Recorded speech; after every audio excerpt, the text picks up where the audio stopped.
So as most of you, well, as all of you are aware, living in the Twin Cities, we get a lot of benefits from the lakes that we have here in the Twin Cities. Things like recreation, aesthetics, lakes support biodiversity, among other services. But our lakes, as you can see, are widely impaired by a process that we call eutrophication, which is overabundant algal growth that occurs because of excessive inputs of nutrients, particularly nitrogen and phosphorus.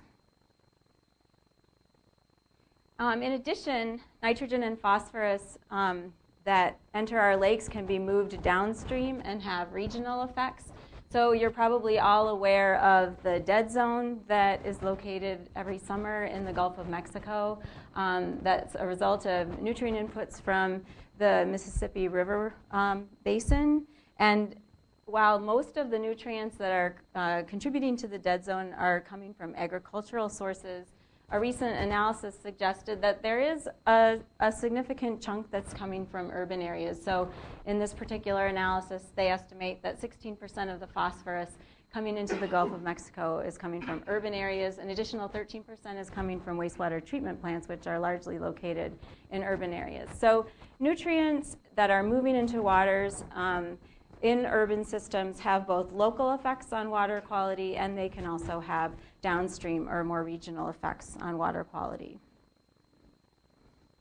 So I'm an ecologist. So when I think about a lake, which is, this is meant to be a lake and its watershed, when I think about nutrients in a lake, I think about the lake in the context of its watershed. And I like to think back upstream about where those nutrients that are getting into the lake are ultimately coming from. So what are the sources of nutrients to that watershed? Then how are those nutrients processed and cycled as they move through the soil? And how do they move into headwater streams? So how do the nutrients actually get from the land into the water? And then what kind of cycling happens as those nutrients move downstream? So this is what an undisturbed watershed might look like. But if we compare that to an urban watershed, we see a number of key differences.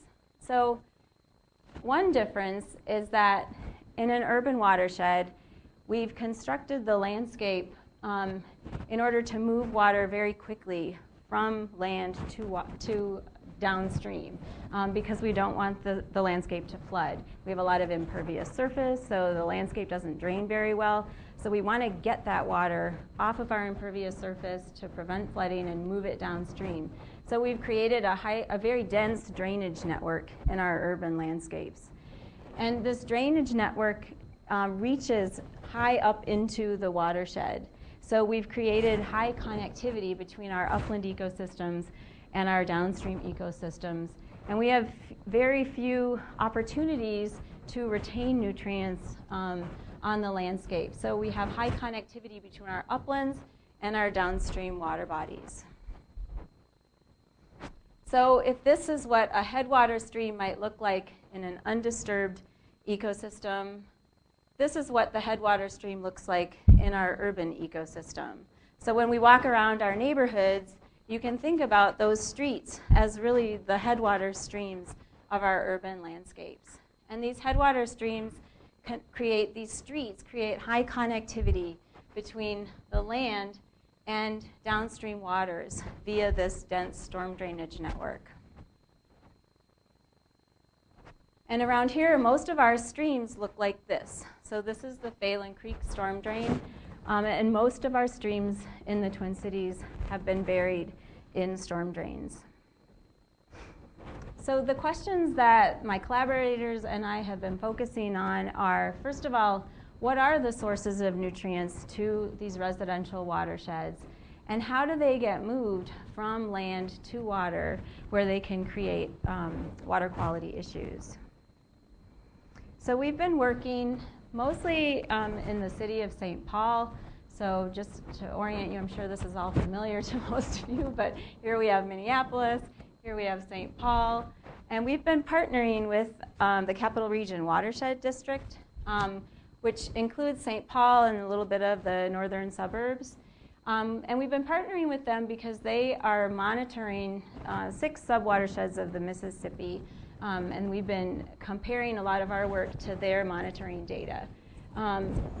So you can see these subwatersheds here. You can locate the subwatershed where you might live. How many of you live in St. Paul?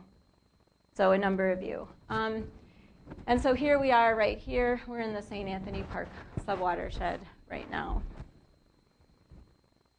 So this is an image that shows the historical water resources prior to the development of a lot of the impervious surface that we have now in St. Paul.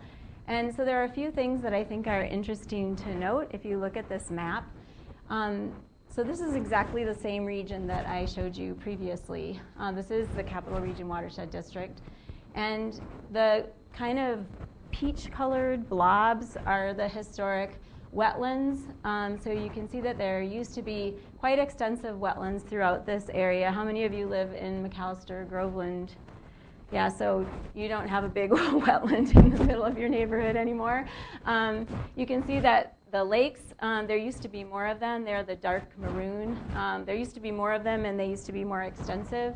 And there's a lot of red squiggly lines on this map, and those were the historic streams. And if you're familiar with the city of St. Paul, you know that very few of those remain.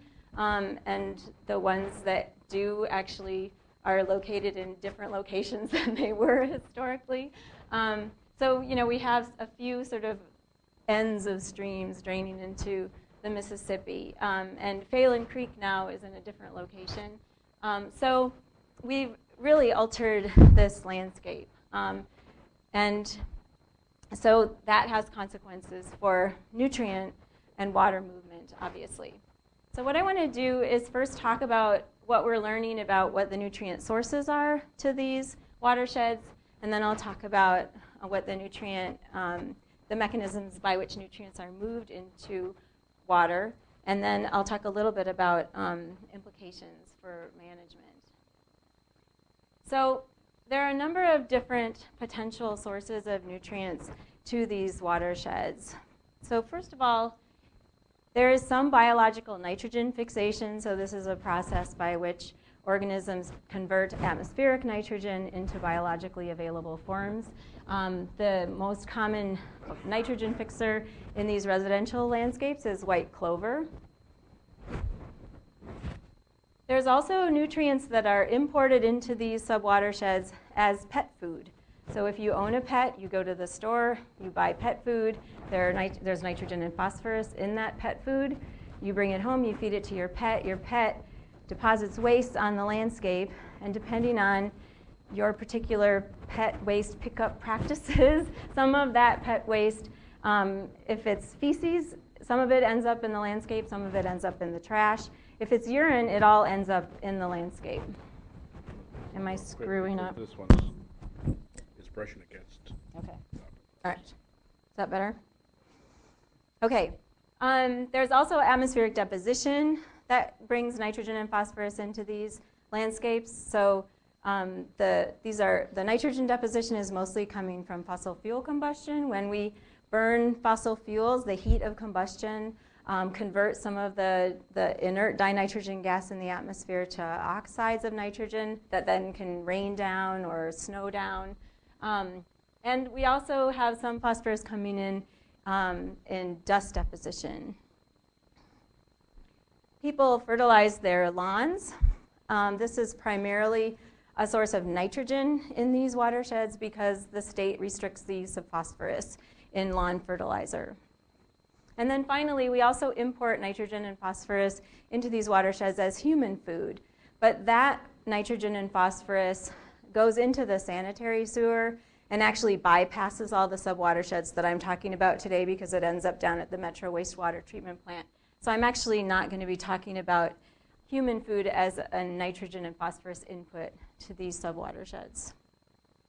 So I'm not going to give you any details about how we've estimated these inputs in the interest of time, but if you have questions about that, later, I'd be happy to talk to you about it. We're bringing together lots and lots of different data sources to make these estimates, including some survey work that we've done in Anoka and Ramsey counties.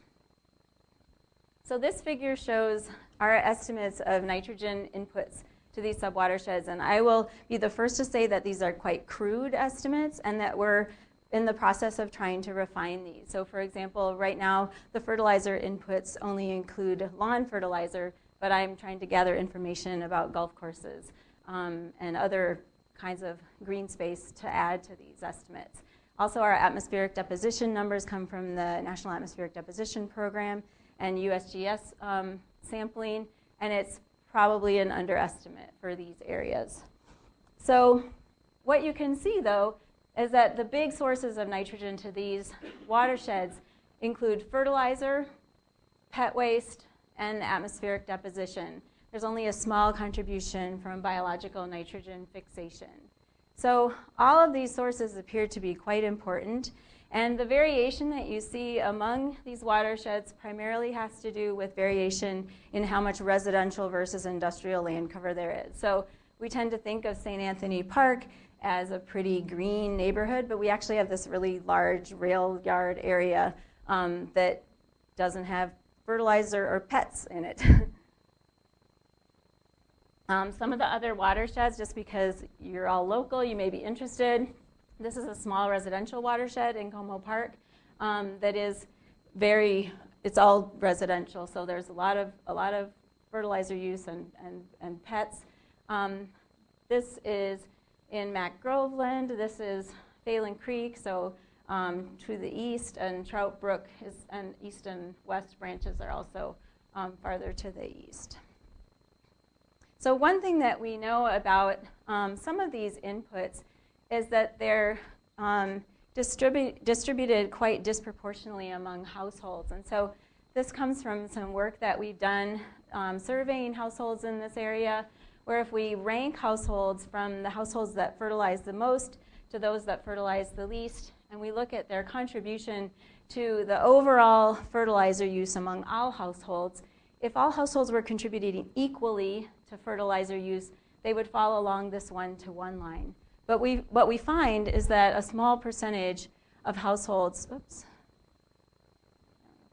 a small percentage of households are contributing the majority of the fertilizer use. So we have a small number of households that fertilize a lot, in particular the households that rely on lawn care companies. And then we have some households actually that don't fertilize at all.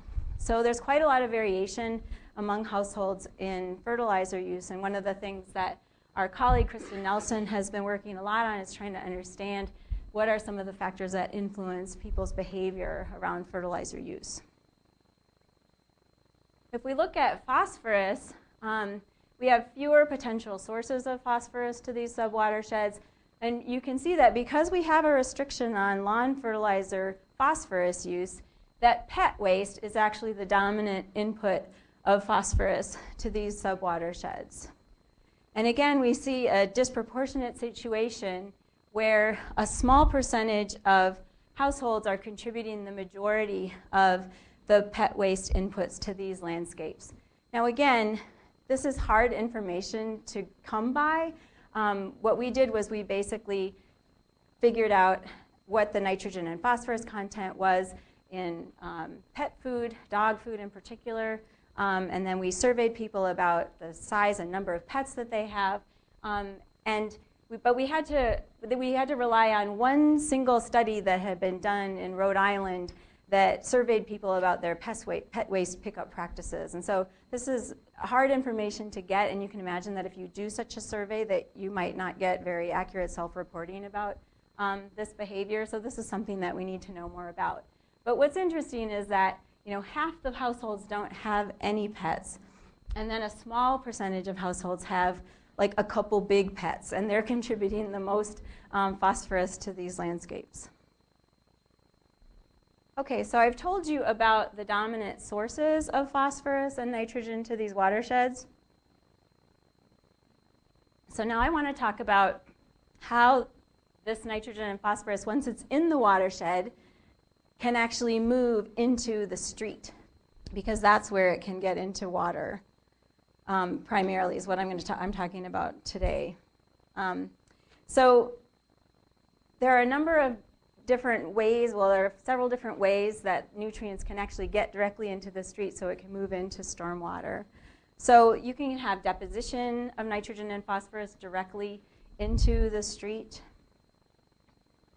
You can also have erosion or overland flow of water that can move nutrients into the street. And then finally, trees that border the street can take up nutrients, put them into their leaves, and then when those leaves turn color and fall into the street, they lose about half of the nutrients that were contained in those leaves. So the plant is able to reabsorb about half of the nutrients, but the rest fall into the street. And so I'm going to call that flux, or that movement, or that pathway of nutrient transfer into the street, Litterfall. And you can see that this process is starting to happen right now. Some of the flowers are starting to drop into the street right now. Okay, so we quantified the amount of nitrogen and phosphorus coming into the streets in Litterfall. And again, I'll spare you the details of how we estimated that, but if you're interested in knowing the details, I'm happy to tell you. So this is nitrogen.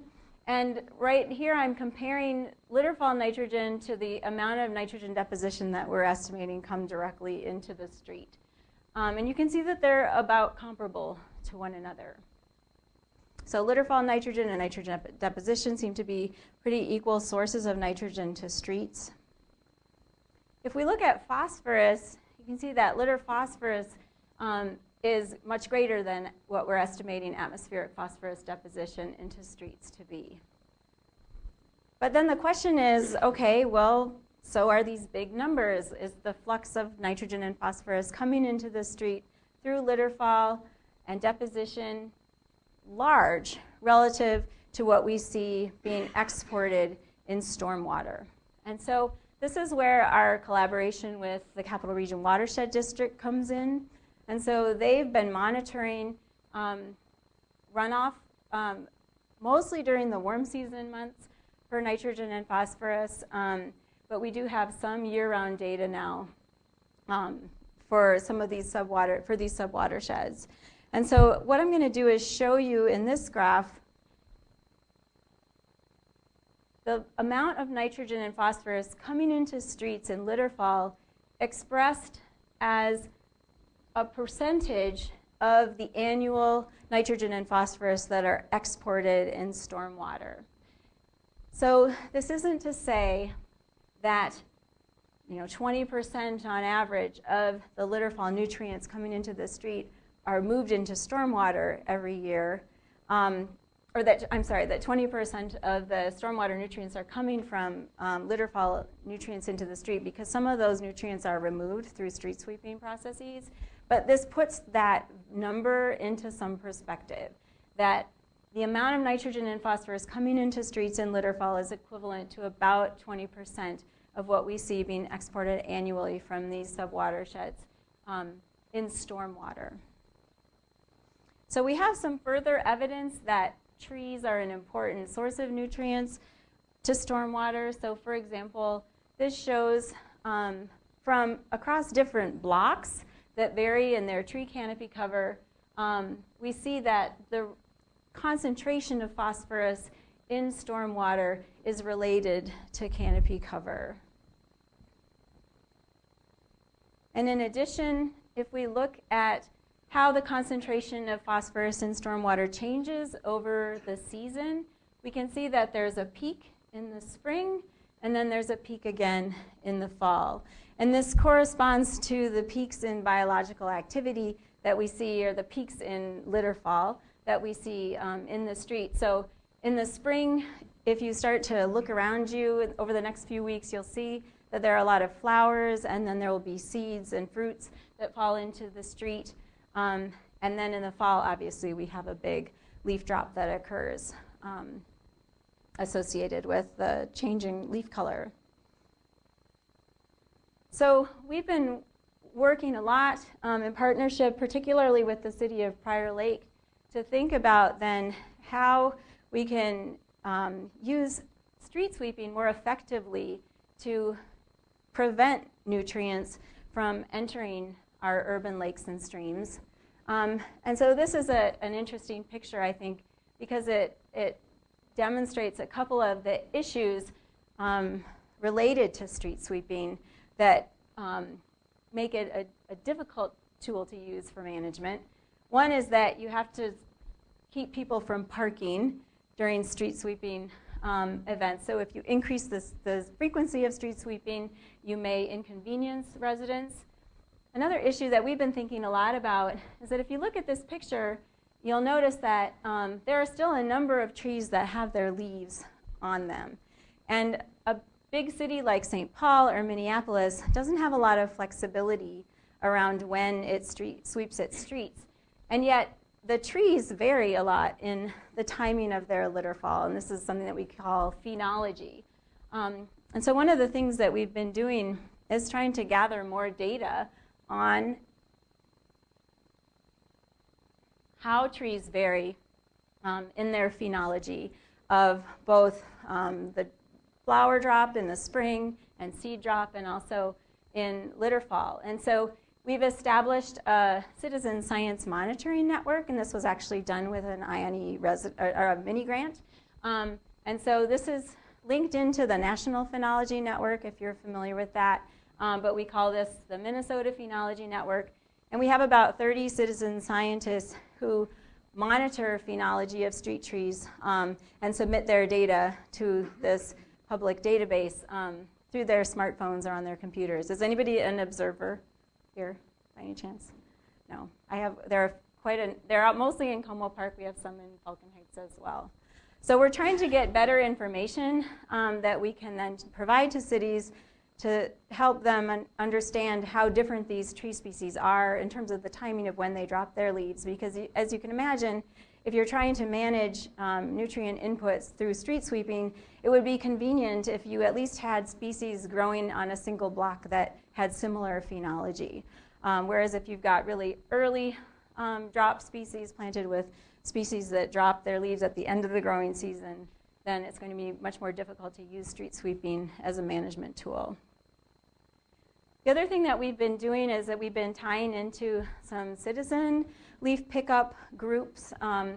So there have been a couple of efforts. One is spearheaded by the Como Lake Neighbor Network. The Freshwater Society has also been working with groups to try to basically support what the city is doing by doing additional sweeping efforts by hand on streets that have particularly high litterfall inputs, and also at the times of the season when the city is not sweeping.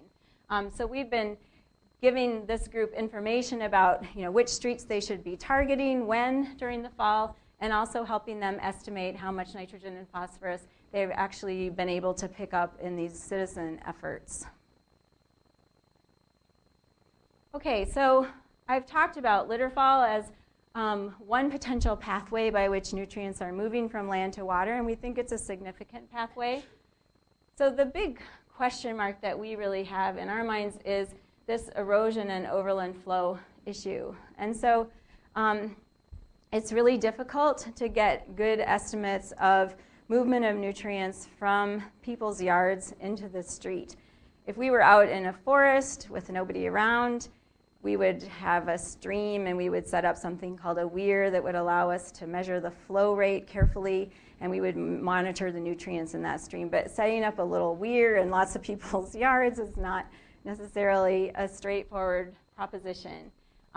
But we do have some data that are suggestive that this flow or this movement of nutrients from land to water can be very important, particularly under certain kinds of climatic conditions. And so I want to just talk about those right now. So this is an example of an extreme rainfall event that happened last year. And if you've been listening to the news in the last 24 hours, you've probably heard a lot about the National Climate Assessment and how they're concluding that we're seeing more of these kinds of extreme precipitation events, and that we will continue to see more of these kinds of events, particularly in the upper Midwest and in the northeastern US. So during this particular event, it was quite fascinating because this is actually my side yard. So this is my neighbor's yard, and this is our yard. And I collaborate with my husband, Jacques Finlay, on a lot of this work. And this rain event happened, and we had like the windows open. We're like, check it out, you know, because there was water flowing from the backyard through the side yard, down over this slope, over the sidewalk, over the boulevard, and into the street. And so what that meant was that we had extreme hydrologic connectivity in this landscape, where basically we had all of the yards in this neighborhood connected to the street through water flow. So what does that mean? Well, if we look at now data on phosphorus loading in one of those capital region watershed districts, and this happens to be that small residential watershed, which also happens to be the watershed in which I live. This is in the Como Park neighborhood. You can see a couple of things in this graph. So what this shows is the total cumulative amount of phosphorus that's being exported in stormwater over from spring to fall, basically, so through the warm season months. And first of all, what you'll notice is that these drier years had lower total phosphorus export. So total precipitation seems to be important because that's what's moving phosphorus into these into streets and into storm drains. But the other thing that you can notice is that, for example, if you look at the purple line, which is 2010, you'll see that there was, you know, a substantial portion of the total phosphorus export happened in one single rain event. And so we think that these extreme rain events are really important in contributing to the total amount of phosphorus that's exported in these watersheds, probably because that's when you really get yards being connected to streets. So these extreme precipitation events we think are really important in terms of exporting nutrients through runoff. The other time of year that we think is really important is the spring snowmelt period. So these are data from a study that was done by colleagues over in horticulture and in soil, water, and climate, Carl Rosen and Brian Horgan, and one of their colleagues. And so they have set up an experimental turf grass facility, and you may have driven by it. It's basically across Larpenteur, that big green area that if you drive along Cleveland, you may have seen their experimental turf plots. And so they set these up because it's so difficult to actually measure runoff in real yards. And so they said, well, let's look at it in these experimental yards. And so they were able to set these up in a way that they were able to measure carefully nutrient runoff. And what's interesting is that they looked at runoff from non-frozen soil during the warm season months. And then they also looked at runoff over frozen soil.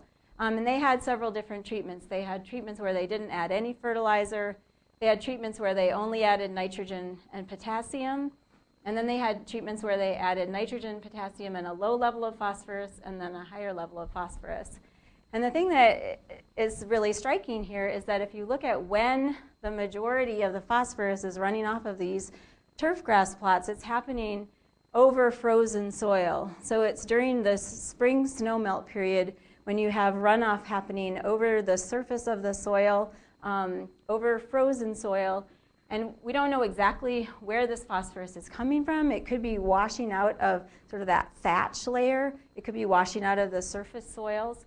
But this suggests that this snowmelt period is extremely important in contributing phosphorus to urban waters. So this is the same plot I showed you previously for this Como Park watershed, looking at the total phosphorus running off this watershed in different years. And you may have noticed that I only showed you spring to fall. And the reason for that is that it's really hard to measure runoff in these watersheds in the winter because the equipment freezes. It's the batteries don't work. It's a royal pain. So we, in the past couple of winters, have worked hard with Capital Region to try to get some estimates of the amount of phosphorus coming off during the wintertime season. And so this particular year, 2012, we were able to keep our sampling going over the winter months. And what you'll see is that half of the annual phosphorus coming off of this residential watershed was coming off during the wintertime. And most of that was coming off during this short spring thaw event. So what we don't know is whether that phosphorus is coming from lawn runoff, like I showed you previously, or if it's a result of accumulation of phosphorus in the snowpack that then goes into the street when the snowpack melts, or whether it's stuff that was in the street that didn't get swept at the end of the fall that then got washed into the storm drains during that spring melt period. And so that's one of the things that we're trying to start to figure out. Okay, so I'm going to wrap up now. Doing okay, I think. So I just want to first talk about some of the insights that I think we're starting to gain into how these urban watersheds function. So first of all, we're learning that these watersheds have really high connectivity between the upland landscapes and downstream waters. And so any nutrients that come into these upland landscapes have the potential to be moved downstream and contribute to eutrophication. We're learning that trees are an important mechanism by which nutrients can be moved from land to water. We're learning that we need to know more about what's happening with lawns, but we think that certain kinds of climatic events, particularly extreme precipitation and snow melt periods, are probably really important in contributing or in causing lawns to contribute nutrients to downstream waters. We've also recognized a number of both challenges and opportunities. So one of the challenges, I think, is that if we think of where nutrients are coming from, that ultimately that come into this landscape, they're coming from fertilizer, they're coming from pets, they're coming from atmospheric deposition, which is arising from combustion of fossil fuels. And if you think about all of these sources of nutrients, they are controlled by individual household decisions. And so if we want to try to manage nutrient inputs to these watersheds, we have to think about how we can influence household decisions. And as I mentioned previously, one of our collaborators, Kristen Nelson, has been thinking a lot about particularly lawn fertilization practices. And what she's finding is that it's pretty complicated why people do what they do in their lawns. There's a lot of different factors that influence fertilizer behavior. In particular, social norms, how important people think that their neighbors think it is that they fertilize, influences their decisions around fertilizing. Older people fertilize more than younger people. People who are aware of water quality issues tend to fertilize less than people who aren't. And so there's a lot of potential ways you can think of that to maybe influence that behavior, but it's tricky because there's not one single driver of that behavior. If we think about all the different ways that nutrients get moved from land to water, it's really a combination of both public decisions, for example, about whether and how many and which kind of trees to plant along boulevards, about whether to and what kind of street sweeping program to have in place, as well as private decisions about how people manage their boulevards, which is a public space, but people often view it as their part of their own private space. And these decisions are interacting with climate, so precipitation events and snowmelt. So the last point that I want to make is that I think that we've gained some insights into how we might better manage nutrient pollution in urban waters. So for example, it seems like reducing nutrients at their source either their source to the watershed or their source to streets, could improve our water quality outcomes. And just to highlight one example, Larry Baker and I have been working closely with the city of Prior Lake on this whole question of street sweeping. And some of the work that we're doing suggests that street sweeping at particular times of year and in high canopy cover neighborhoods can actually be a couple orders of magnitude cheaper in terms of managing or preventing phosphorus from moving into lakes than, say, installation of a stormwater pond. So we're excited about this, and we're getting a lot of attention from municipalities around the region about this work. So hopefully I've given you a slightly different perspective on urban watersheds so that when you walk out of here today, you'll all be looking into the street to see what you can see, and you'll be noticing the phenology changes that happen over the course of the next couple weeks. And I'd like to acknowledge my collaborators, particularly Jacques Finlay and Ben Janke, who's been actually supported off of a discovery grant here at IonE, and Larry Baker, as well as a number of other collaborators. And I'd also like to, in particular, thank the City of Prior Lake and the Capital Region Watershed District for partnering with us on this work. And I'm happy to answer any questions.